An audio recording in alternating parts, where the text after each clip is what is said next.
Welcome to another video and another entry into the build overview series. This time it's 3.24 and it's probably the most well-rounded melee build you'll find this league. It is of course Alkaiser's dual Strike of Ambidexterity Juggernaut. The irony of a melee build of all things being the first entry into this series for the Necropolis League is not lost on me, considering that the community's sentiment towards melee at large is not a positive one at the moment, especially following the changes to Call to Arms. And judging on the interviews that we've had from Mark and Jonathan of Grinding Gear Games, it seems that melee changes may finally be happening in 3.25. Surely, right? But 3.25 is a way off just yet. For now, it's patch 3.24, and melee or not, this is just an extremely powerful build. It's tanky, it deals very respectable levels of damage, it's fast, pretty much everything you would want in a build, which is why this build, in my opinion, is not just the best melee build this league, but it's one of the best builds overall in 3.24. And a lot of this build's success is originated in the ability itself, Dual Strike of Ambidexterity. This transfigured version of Dual Strike has an interesting interaction with dual wielding, where the damage predominantly comes from the main hand weapon thanks to the massive more damage multiplier, whilst the attack speed is derived from our offhand weapon, allowing you to focus on those aspects for each weapon slot. Alright, let's head over to the Path of Building for a closer look at the build. The config for this build is set up to Uber Pinnacle bosses. So Alkaiser has chosen the Juggernaut ascendancy, mostly for undeniable scaling due to strength stacking, and partly for the defense provided by Unbreakable in combination with the Eternal Damnation Amulet, which we'll discuss a little bit later on. As mentioned earlier, the transfigured version of Dual Strike allows the main hand weapon to do the heavy lifting in terms of damage output, while the offhand provides its attack speed as the base attack speed of Dual Strike. Alkaiser is using a Paradoxica with increased critical strike chance and chaos penetration. Paradoxica has the modifier attacks with this weapon deal double damage.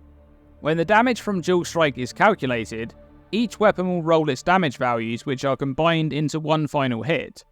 Paradoxica will gain double damage for its contributed portion to the final hit, and it will also gain Dual Strike of Amidexterity's more damage multiplier since it's the main hand weapon. Meanwhile, both main hand and offhand weapons will be checked for accuracy and critical strikes. PoB is averaging out the critical strike chance of the two weapons, so the actual critical strike chance of this build is around 10 to 15% higher than what's shown here.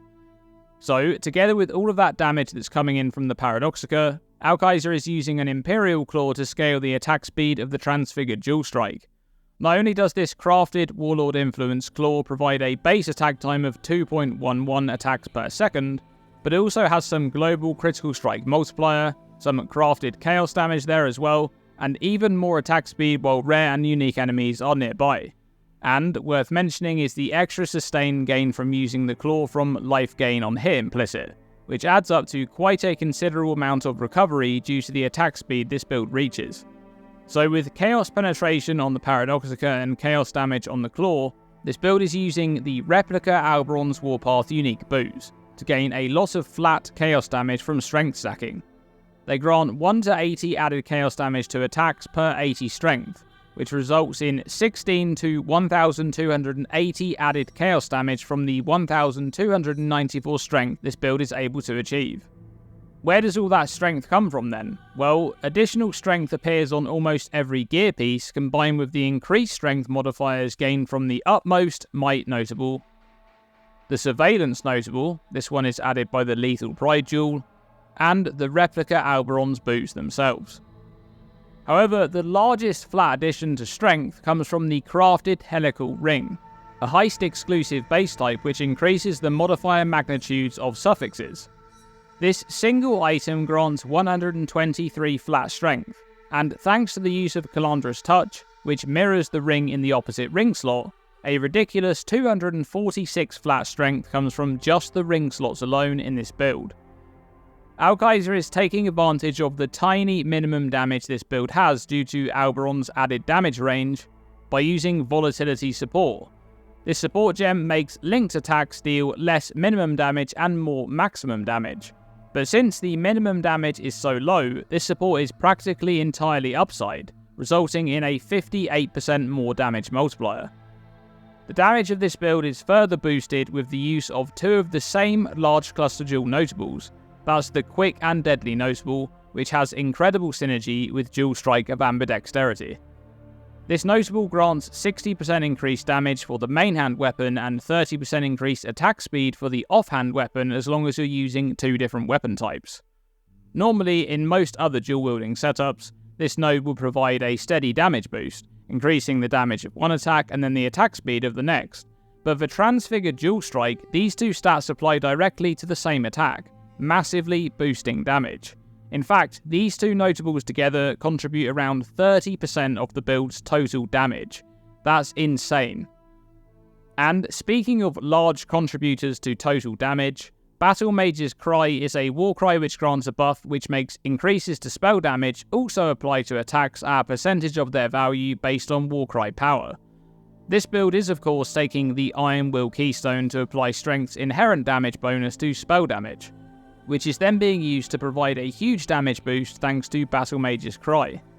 At 20 power, which is the amount of power gained from warcrying in the vicinity of a unique enemy, this warcry makes up 35% of the build's total damage, while at maximum power that increases to about 45%.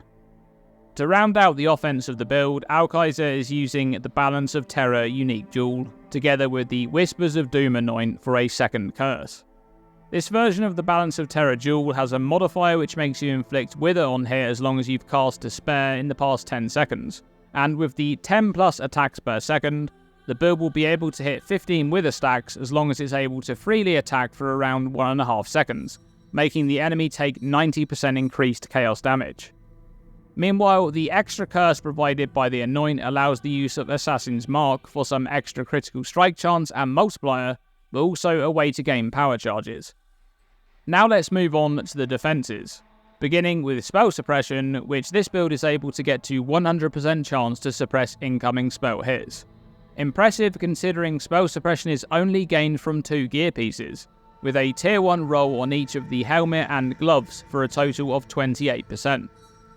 Capped spell suppression in this build then is massively aided by the re-addition of tattoos in 3.24, and this build is using a total of 14 tattoos of the Ramako Shaman, each providing 2% chance to suppress spell damage for a further 28% in total. The remaining 44% required to reach the 100% cap comes from the full Inveterate wheel taken up here, combined with a Stray node taken down here on the Entrench wheel.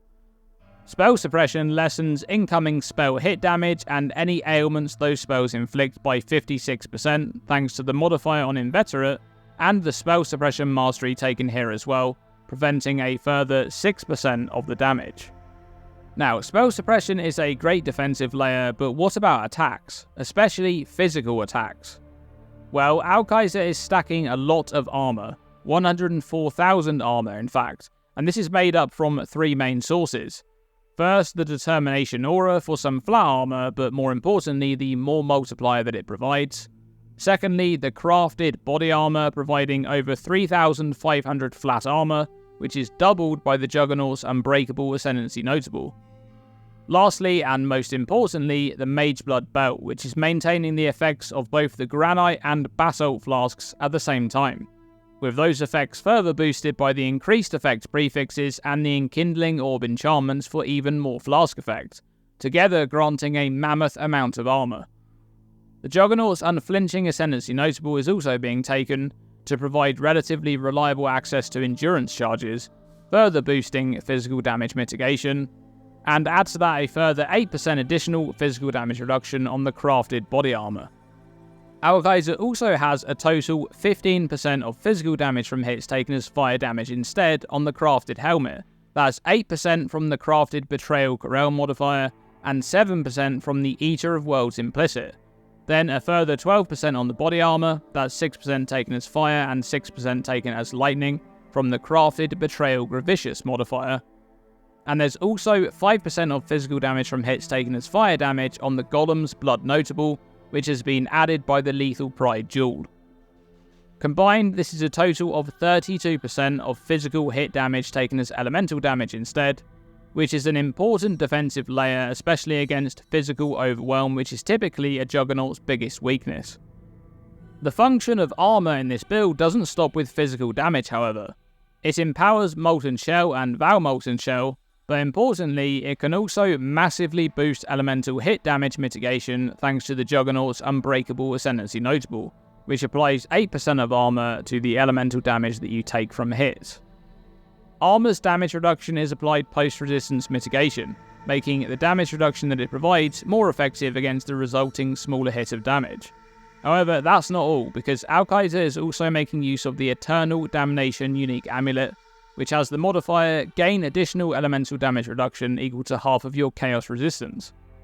However, it also applies -5% to all maximum resistances. The maximum elemental resistances are brought back up to their baseline values using the Prismatic Skin notable taken on the tree here, for +2% to all maximum elemental resistances, the Soul of Steel notable taken here for another 1%, with a further 1% gain from the Armor Mastery there too, and 1% to all maximum resistances is also gained from the Body Armor implicit. Now, the Eternal Damnation's additional elemental damage reduction can be seen as the counterpart to additional physical damage reduction, only it works for elemental damage instead of physical damage. This means that this stat is additive with the damage reduction provided by armor, whether that be from the Transcendence Keystone, or in the case of this build, the Unbreakable Notable. The percentage of damage reduction gained from armor is calculated against the incoming elemental hit damage after resistance has first mitigated the damage. Then, the 35% elemental damage reduction from Eternal Damnation is added directly to the reduction provided by armor before being applied, up to the cap of 90%.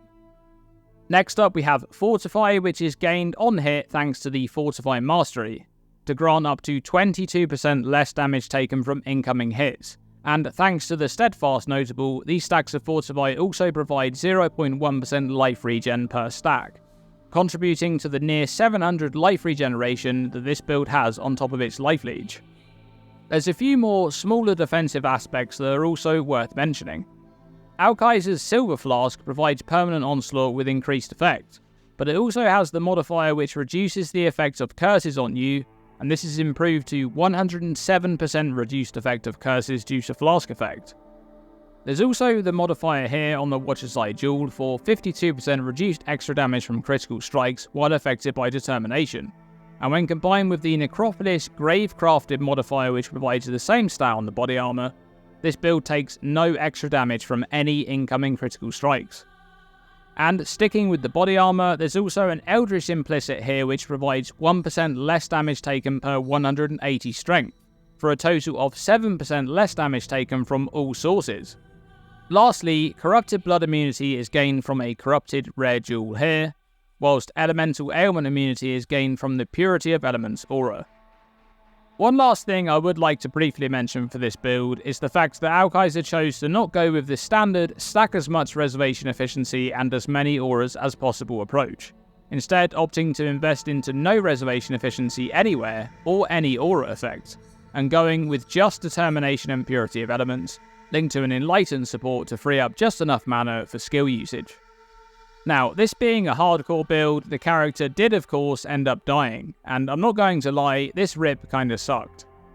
It's just a classic DD death, in a patch where they fixed enemy detonate dead to make it more visible and easier to hear sound cues, except they sort of missed the one detonate dead which has always been the most difficult one to see, the good old Stygian Revenant, and Alkaiser's Juggernaut unfortunately steps right over a pile of DDs right as they go off.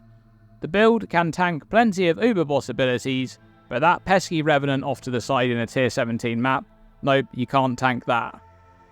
Alkaiser has since re-rolled the same build on a Slayer, which is interesting, debated by Khan perhaps. I'll leave a link to his video below where he talks a little bit about the Slayer version of the build.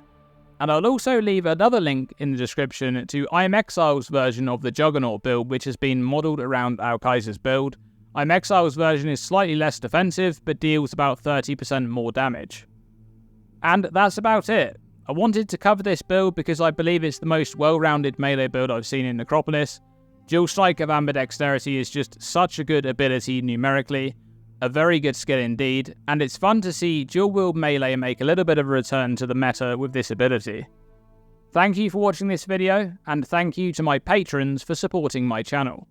If you'd like to join them and gain access to some exclusive perks, you can find all of the information by following the link to the Patreon on screen or in the description below.